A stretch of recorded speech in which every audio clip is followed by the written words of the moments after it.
जय हिंद दोस्तों, रक्षित खन्ना के चैनल में आपका स्वागत है। दोस्तों कैसे हैं आप? उम्मीद करता हूं कि आप अच्छे होंगे। दोस्तों 23 अप्रैल 2025 को एक बड़ी मीटिंग हुई थी पेंशनर्स और सरकारी कर्मचारियों की मांगों को लेकर। भारत सरकार ने डीओपीटी ने 23 अप्रैल 2025 को जेसीएम के साथ एक मीटिंग करी। नेशनल स्टाफ साइड काउंसिल के जो सेक्रेटरी हैं शिव गोपाल मिश्रा जी, उन्होंने 36 मांगे रखी पेंशनर्स और सरकारी कर्मचारियों से संबंधित। अब जाकर भारत सरकार ने मीटिंग के मिनट्स जारी करे हैं 20 मई 2025 को। जी हां दोस्तों, जो मीटिंग हुई थी पहले, उस मीटिंग में क्या क्या हुआ उसके बारे में भारत सरकार ने लेटर जारी करा। 36 मांगे रखी गई शिव गोपाल मिश्रा जी के द्वारा या फिर जेसीएम के द्वारा। मैं आपको मेन पॉइंट समझाऊंगा। जी हां दोस्तों, जिसमें 8वां वेतन आयोग भी है, जिसमें कम्यूटेशन का मुद्दा भी है, जिसमें ओल्ड पेंशन स्कीम का मुद्दा भी है, जिसमें 18 महीने का डीए का एरियर वाला मुद्दा भी है और भी तमाम मांगे हैं जो रखी गई थी। जी हां दोस्तों, 36 मांगों में से मैं आपको कुछ मांगों के बारे में समझाऊंगा कि भारत सरकार की क्या प्रतिक्रिया है, भारत सरकार ने क्या कहा है और कौन कौन सी मांगे रखी थी जेसीएम ने, शिव गोपाल मिश्रा जी ने। यह मीटिंग 23 अप्रैल को हो चुकी है, लेकिन भारत सरकार ने डीओपीटी ने इस मीटिंग के मिनट्स अब जारी करे हैं, अब बताया है इस मीटिंग के बारे में कि कौन कौन से मुद्दे रखे गए या फिर भारत सरकार की क्या प्रतिक्रिया है। सारी जानकारी मैं आपको देने वाला हूं इस मीटिंग से संबंधित और इस मीटिंग में उठे मुद्दों से संबंधित। वीडियो में आगे बढ़ने से पहले एक छोटी सी अपील मैं आपसे कर रहा हूं। अगर आप पहली बार मेरा चैनल देख रहे हैं या फिर ये वीडियो देख रहे हैं तो आप मेरा चैनल सब्सक्राइब भी कर सकते हैं, जिसका नाम है रक्षित खन्ना, क्योंकि ऐसी जानकारियां, सही जानकारियां आपको मिलती रहती है इस चैनल के माध्यम से। दोस्तों एक चीज मैं देख रहा हूं कि आप मेरा वीडियो देखते हैं लेकिन आप चैनल को आप सब्सक्राइब नहीं करते। 80 से 85% पेंशनर्स मेरा वीडियो देखते हैं लेकिन उन्होंने मेरा चैनल सब्सक्राइब नहीं किया। दोस्तों अगर आप मेरा चैनल सब्सक्राइब करते हैं तो इससे मुझे मोटिवेशन मिलता है। जी हाँ दोस्तों, एक नई ऊर्जा स्थापित होती है। तो इसलिए दोस्तों अगर आप मेरा वीडियो देखते हैं तो चैनल को आप सब्सक्राइब करना मत भूलें। चैनल को आप जरूर सब्सक्राइब करें। एक और चीज दोस्तों मैं आपको समझाऊंगा। जो ये मीटिंग हुई इसका नंबर है 63। जी हाँ दोस्तों, 63वीं मीटिंग है दोस्तों ये, जो भारत सरकार ने जेसीएम के साथ करी। अब क्या क्या मुद्दे उठे ये मैं आपको समझाने वाला हूं। सबसे पहला मुद्दा, स्टेपिंग अप पे, रिफिक्सेशन ऑफ पे। सीनियर की पेंशन कम, जूनियर की ज्यादा। जी हाँ दोस्तों, बहुत से ऐसे पेंशनर्स हैं जो कहते हैं कि सर हम सीनियर हैं लेकिन हमारी पे, पेंशन, बेसिक पे कम है जूनियर से। तो दोस्तों यह मुद्दा भी रखा गया जेसीएम के द्वारा। शिव गोपाल मिश्रा जी ने यह मुद्दा रखा। जी हाँ दोस्तों, और दोस्तों यह मुद्दा डिफेंस का ही नहीं, सिविलियंस का भी है। जी हाँ दोस्तों, जिस तरीके से डिफेंस में सीनियर्स की पेंशन कम है, सीनियर की बेसिक पे कम है, ठीक इसी तरीके से सिविलियंस में भी, जी हाँ दोस्तों, जो सिविल के पेंशनर्स हैं उनमें भी जो सीनियर है उनकी पे, पेंशन कम है। तो दोस्तों यह मुद्दा रखा गया डीओपीटी के सामने, यानी जो सीनियर प्रमोट हुए 31/12/2015 से पहले। जी हाँ दोस्तों, ध्यान से सुनेगा, जो सीनियर प्रमोट हुए 31/12/2015 से पहले उनकी बेसिक पे कम है। जी हाँ दोस्तों, यानी 31/12/2015 से पहले जो सीनियर्स थे, जो प्रमोट करे गए, उनकी बेसिक पे कम है। किससे? जूनियर से। जी हाँ दोस्तों, और दोस्तों ये जूनियर 1/1/16 के बाद प्रमोट हुए, यानी जो जूनियर 1/1/16 के बाद प्रमोट हुए और उससे पहले 31/12/2015 से पहले जो सीनियर प्रमोट हुए उनकी बेसिक पे कम है जूनियर से। तो दोस्तों यह मुद्दा रखा। और दोस्तों डिपार्टमेंट ऑफ एक्सपेंडिचर ने अलाउ किया है ऐसे केसेस को। जी हां दोस्तों, यानी जो डिपार्टमेंट ऑफ एक्सपेंडिचर है वो इन केस को अलाउ कर रही है, यानी जो सीनियर्स हैं उनकी बेसिक पे बढ़ाई जाए जूनियर्स से। जी हां दोस्तों, तो दोस्तों ऐसे केस भी देखे जा रहे हैं डिपार्टमेंट के द्वारा। जी हां दोस्तों, जिसमें हम बोलते हैं ऑप्शन पे फिक्सेशन। जी हां दोस्तों, उसके थ्रू भी आपकी पेंशन या फिर बेसिक पे ठीक करी जा रही है। इसके लिए आपको एक कंपैरेटिव बनाने की जरूरत है। अगर आपका जूनियर आपसे ज्यादा पे, पेंशन ले रहा है, कंपैरेटिव बनाइए अपनी और अपने जूनियर की और रिकॉर्ड से कार्रवाई करिए। जी हां दोस्तों, अगर आपकी बढ़नी होगी बेसिक पे तो रिकॉर्ड के थ्रू आपकी बढ़ जाएगी, लेकिन डिपार्टमेंट ऑफ एक्सपेंडिचर ने ऐसे केसेस को अलाउ कर दिया है। जी हां दोस्तों, सबको आदेश दे दी है कि जिनकी सीनियर्स की बेसिक पे कम है उनको बढ़ाया जाए, उनकी पे पेंशन में सुधार किया जाए। तो डिपार्टमेंट ऑफ एक्सपेंडिचर ने इस पर जवाब दिया है कि हमने अलाउ किया है, हम सुधार कर रहे हैं, डिपार्टमेंट को आदेश दे दिया है। फिर दोस्तों अगला मुद्दा रखा था 8वें वेतन आयोग का। जी हाँ दोस्तों, जेसीएम ने मुद्दा रखा कि भारत सरकार ने 8वें वेतन आयोग का गठन कर दिया है, लेकिन अभी तक टर्म ऑफ रेफरेंस नहीं बने। तो दोस्तों इस पर डिपार्टमेंट ऑफ एक्सपेंडिचर ने कहा कि अभी पेंडिंग में है। जी हाँ दोस्तों, यानी 8वें वेतन आयोग में जो काम करेंगे उनकी नियुक्ति हो रही है, लेकिन अभी तक टर्म ऑफ रेफरेंस नहीं बने, अभी वो अवेटेड है, पेंडिंग है। तो दोस्तों अभी तक यहाँ पे पेंडिंग के बारे में बताया कि अभी टर्म ऑफ रेफरेंस नहीं बने, आगे चलकर आपको टर्म ऑफ रेफरेंस देखने को मिलेंगे। यानी 8वें वेतन आयोग पर काम चालू है, काम प्रोग्रेस में है। जैसी कुछ नई सूचना आएगी तो वो आपको दी जाएगी। फिलहाल आप अभी वेट करिए टर्म ऑफ रेफरेंस का 8 सीपीसी की। फिर दोस्तों अगला मुद्दा रखा स्पर्श पर पेंशनर्स का मृत्यु प्रमाण पत्र अपलोड करने के क्या ऑप्शंस हैं। जी हाँ दोस्तों, देखने में ये आता है कि पेंशनर्स की मृत्यु हो जाती है, लेकिन फैमिली पेंशन शुरू नहीं होती। जी हाँ दोस्तों, और दोस्तों पेंशनर की मृत्यु के बाद भी जो पेंशन है वो चालू रहती है। ऐसा क्यों? यानी पेंशनर्स को जो डेथ सर्टिफिकेट है वो क्यों अपलोड नहीं हो पाता, और दोस्तों उसके क्या ऑप्शंस हैं कि पेंशनर्स का डेथ सर्टिफिकेट अपलोड किया जाए स्पर्श पे। तो दोस्तों यहां पर बताया गया है कि स्पर्श सर्विस सेंटर इन कामों को देख रहा है। जगह जगह स्पर्श सर्विस सेंटर खोले गए जिसमें 14 बैंक इंक्लूड है। जी हाँ दोस्तों, यानी आपस में मिलकर ये काम कर रहे हैं।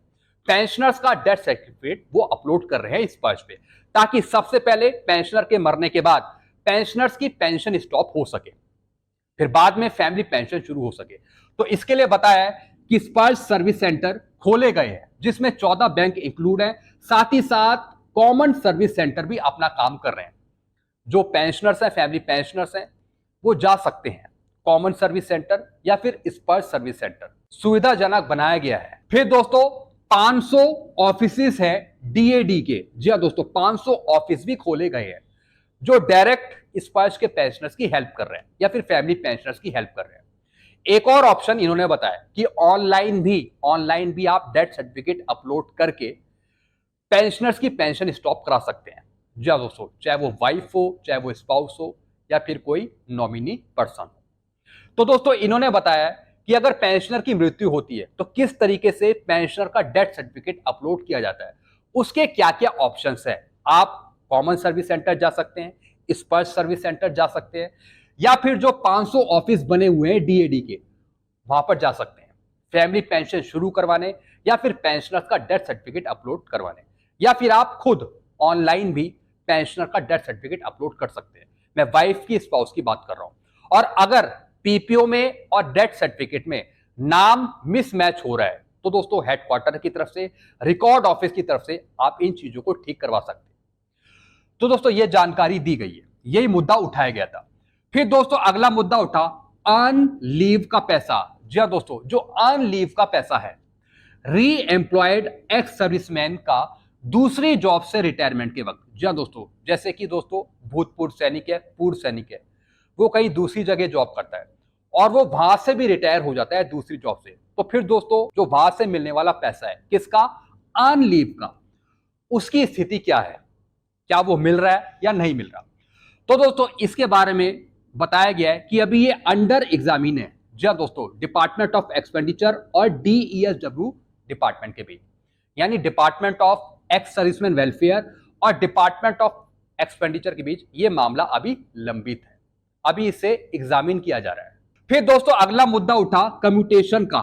जी हाँ दोस्तों, यानी 15 साल का जो पीरियड है उसे घटाकर 12 साल करना। भारत सरकार कहती है कि यह मुद्दा पे कमीशन का है, पे कमीशन का। जब 8वां वेतन आयोग आएगा तभी इस मुद्दे को सॉल्व किया जाएगा, उससे पहले यह मुद्दा सॉल्व नहीं होगा।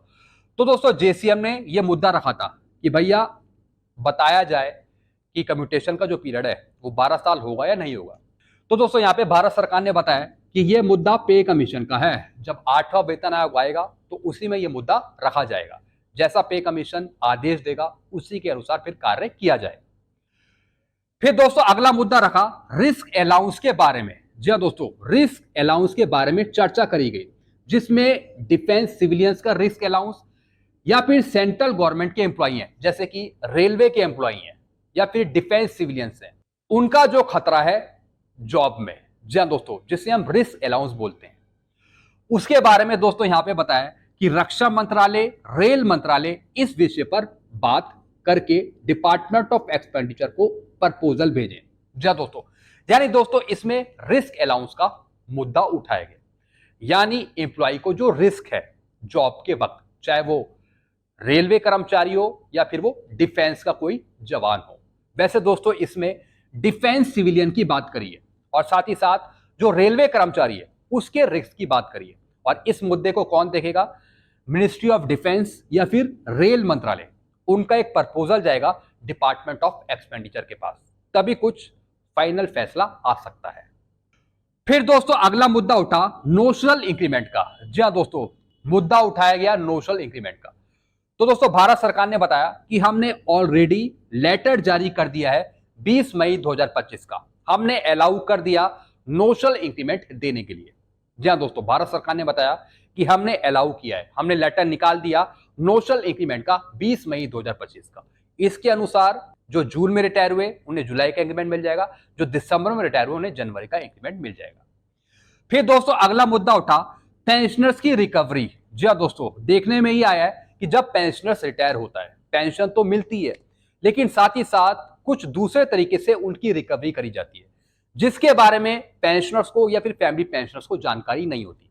इसके बारे में स्पष्टीकरण मांगा है पेंशन डिस्बर्सिंग एजेंसी से। जी हाँ दोस्तों, यानी जो रिकवरी हो रही है उसके बारे में पूरी जानकारी हो पेंशनर्स को। जी हाँ दोस्तों, यानी जो मिनिस्ट्री हो गई या फिर जो पेंशन डिस्बर्सिंग एजेंसी होगी, उनको एक नोटिफिकेशन जारी करना चाहिए, कुछ रूल्स यहां पे जारी करने चाहिए, जिसमें पेंशनर्स को, फैमिली पेंशनर्स को सही तरीके से पता लग पाए कि भैया ये किस चीज की रिकवरी है। अब कई पेंशनर्स को, फैमिली पेंशनर्स को पता ही नहीं कि उनकी रिकवरी किस चीज की हो रही है, अब ये भी नहीं पता कि कब तक वो रिकवरी होगी। तो दोस्तों पेंशनर्स को, फैमिली पेंशनर्स को बिल्कुल सही सूचना दी जाए पेंशन डिस्बर्सिंग एजेंसी के द्वारा, और साथ ही साथ डिपार्टमेंट या फिर जो पेंशन डिस्बर्सिंग एजेंसी है वो भी स्पष्ट करे, स्पष्ट रूल्स जारी करे। हालांकि दोस्तों डीओपीपीडब्ल्यू, डीओपीटी ने इस पर कुछ लेटर निकाले हैं कि किस तरीके से क्या क्या प्रावधान है रिकवरी के, लेकिन फिर भी जेसीएम ने यह डिमांड करी है कि स्पष्टीकरण हो, स्पष्ट शब्दों में बताया जाए कि भैया कि ये रिकवरी किस चीज की है। मंत्रालय को भी आदेश देने के लिए बोला है और साथ ही साथ पेंशन डिस्बर्सिंग एजेंसी को भी। फिर दोस्तों अगला मुद्दा उठा 18 महीने का डीएडीआर का एरियर। जी हाँ दोस्तों, जैसा मैंने आपको बताया था कि जेसीएम जो है वो लगातार ये डिमांड उठाता है भारत सरकार के सामने कि 18 महीने का डीए का एरियर दिया जाना चाहिए। तो दोस्तों इस बार जो डीओपीटी ने, भारत सरकार ने जो लेटर जारी करा है 20 मई का, उसमें भारत सरकार ने क्या बताया 18 महीने के डीए के एरियर के बारे में? सरकार का जवाब है कि 2020-21 के बाद भी राजकोषीय प्रभाव पड़ रहा है। जी हाँ दोस्तों, यानी जो पहले कोरोना पीरियड चल रहा था उसमें जो सरकार का पैसा लग गया पीड़ितों पर, उसका प्रभाव अभी भी पड़ रहा है 20-21 के बाद। इसलिए 18 महीने का डीए का एरियर देना संभव नहीं है, इसलिए भारत सरकार नहीं दे रही। मैंने आपको जितने भी पहले वीडियो बना के दिए उसमें मैंने इसी बात का जिक्र किया है कि सरकार हमेशा बोलती आई है कि कहीं ना कहीं राजकोषीय घाटा हो रहा है। जो कोरोना पीरियड था उसमें जो पैसा लगा उसका जो असर है वो अभी भी देखने को मिल रहा है। और वैसे हम कह रहे हैं कि भारत चौथी अर्थव्यवस्था वाला देश है। दोस्तों अब भारत सरकार ऐसा जवाब दे रही है, ये अभी का जवाब है 20 मई 2025 का डीओपीटी का, जो इस मीटिंग में मुद्दा उठाया गया था। आप खुद ही देख रहे हैं, भारत सरकार कह रही है कि 2020-21 के बाद भी राजकोषीय प्रभाव पड़ रहा है, यानी कहीं ना कहीं पैसे का असर पड़ रहा है, इस वजह से हम ये पैसा नहीं दे सकते 18 महीने का डीए का एरियर। फिर दोस्तों अगला मुद्दा उठा फेस्टिवल एडवांस का। जी हाँ दोस्तों, जो फेस्टिवल एडवांस है यानी जो त्योहार का पैसा मिलता है उसे रिस्टोर किया जाए केंद्र के कर्मचारियों के लिए। जी हाँ दोस्तों, वैसे दोस्तों यह मुद्दा डिपार्टमेंट ऑफ एक्सपेंडिचर का है, वो रिव्यू करेगा तभी फेस्टिवल अलाउंस या फिर एडवांस दिया जा सकता है, रिस्टोर किया जा सकता है। यह मुद्दा भी उठा था। फिर अगला मुद्दा उठा एनपीएस के पेंशनर्स को सीजीएस में अलाउ किया जाए या फिर एफएम में भी दिया जाए। जी हाँ दोस्तों, जो एनपीएस के पेंशनर्स हैं इनके लिए भी दोस्तों कुछ कंडीशन है, कुछ रूल्स हैं। क्या है वो मैं आपको बताता हूं। एनपीएस के पेंशनर्स हु ज्वाइन कंपेंशनेट ग्राउंड, जी हाँ दोस्तों, जो अनुकंपा ग्राउंड पर नियुक्त हुए हैं एनपीएस के पेंशनर्स और जिनकी सर्विस 10 साल से कम है, वो सीजीएचएस में ज्वाइन हो सकते हैं, वो फैसिलिटी ले सकते हैं। यानी अनुकंपा नियुक्ति, अनुकंपा ग्राउंड पर, और साथ ही साथ 10 साल से कम सर्विस, अगर वो एनपीएस के पेंशनर्स हैं वो सीजीएस की फैसिलिटी ले सकते हैं।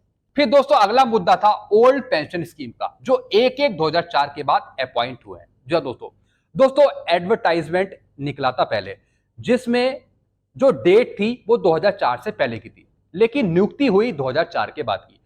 तो ऐसे एम्प्लॉय को ओल्ड पेंशन स्कीम में डाला जाए और जो उनका जमा पैसा है एनपीएस में वो भी ट्रांसफर करा जाए ओल्ड पेंशन स्कीम के तहत। ये भी दोस्तों कुछ रूल्स थे, तो ये मुद्दा भी रखा गया। तो दोस्तों ये मेन मुद्दे थे। टोटल 36 डिमांड रखी गई थी, 36 मांगे रखी गई थी, लेकिन मैंने आपको मेन मांगे समझाई, मेन मुद्दे मैंने आपको समझाए।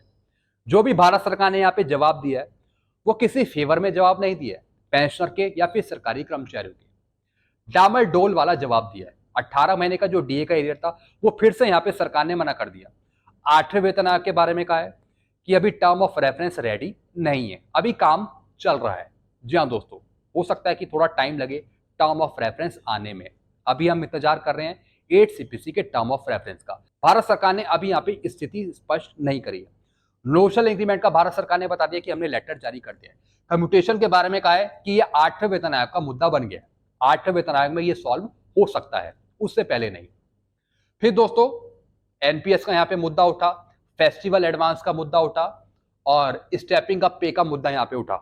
यानी जो सीनियर्स हैं उनकी पेंशन कम है, जूनियर्स की यहाँ पे ज्यादा है।